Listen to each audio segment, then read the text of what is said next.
ಸರ್ಕಾರದ ಪ್ರಾಯೋಜಿತ ಶೈಕ್ಷಣಿಕ ಸಾಮಾಜಿಕ ಸಮೀಕ್ಷೆಯಲ್ಲಿ ಗುಡಿಬಂಡೆ ತಾಲೂಕಿನ ಇಬ್ಬರು ಶಿಕ್ಷಕರು ತಮಗೆ ನೀಡಿದ್ದ ಸಮೀಕ್ಷೆಯ ಗುರಿಯನ್ನು ಅತ್ಯಂತ ಶೀಘ್ರವಾಗಿ ಪೂರ್ಣಗೊಳಿಸಿ ತಾಲೂಕಿನಲ್ಲಿ ಹೊಸ ಅಧ್ಯಾಯ ಶುರು ಮಾಡಿದ್ದಾರೆ.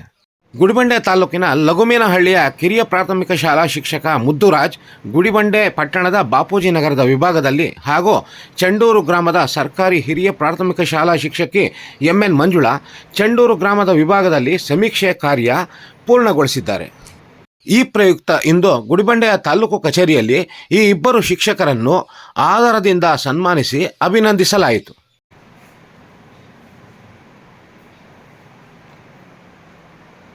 ಗುಡಿಬಂಡೆ ತಹಸೀಲ್ದಾರ್ ಸಿಬ್ಗತುಲ್ಲಾ, ಕ್ಷೇತ್ರ ಶಿಕ್ಷಣಾಧಿಕಾರಿ ಕೃಷ್ಣಕುಮಾರಿ, ಪಟ್ಟಣ ಪಂಚಾಯಿತಿ ಮುಖ್ಯಾಧಿಕಾರಿ ಸಭಾ ಶರೀನ್, ಹಿಂದುಳಿದ ವರ್ಗಗಳ ಇಲಾಖೆಯ ಜಿಲ್ಲಾ ಕಲ್ಯಾಣಾಧಿಕಾರಿ ಮುನಿರತ್ನಮ್ಮ, ತಾಲೂಕು ಕಲ್ಯಾಣಾಧಿಕಾರಿ ಶಂಕರಪ್ಪ, ಸರ್ಕಾರಿ ಪ್ರಾಥಮಿಕ ಶಾಲಾ ಶಿಕ್ಷಕರ ಸಂಘದ ಅಧ್ಯಕ್ಷ ಬಾಲಾಜಿ, ಸರ್ಕಾರಿ ನೌಕರರ ಸಂಘದ ಅಧ್ಯಕ್ಷ ಮುನಿಕೃಷ್ಣಪ್ಪ, ಗಣತಿದಾರರ ಮೇಲ್ವಿಚಾರಕ ಜನಪದ ರಾಜಪ್ಪ, ಸರ್ಕಾರಿ ನೌಕರರ ಸಂಘದ ಮಾಜಿ ಅಧ್ಯಕ್ಷ ಕೆ ವಿ ನಾರಾಯಣಸ್ವಾಮಿ ಈ ಸಮಯದಲ್ಲಿ ಹಾಜರಿದ್ದರು.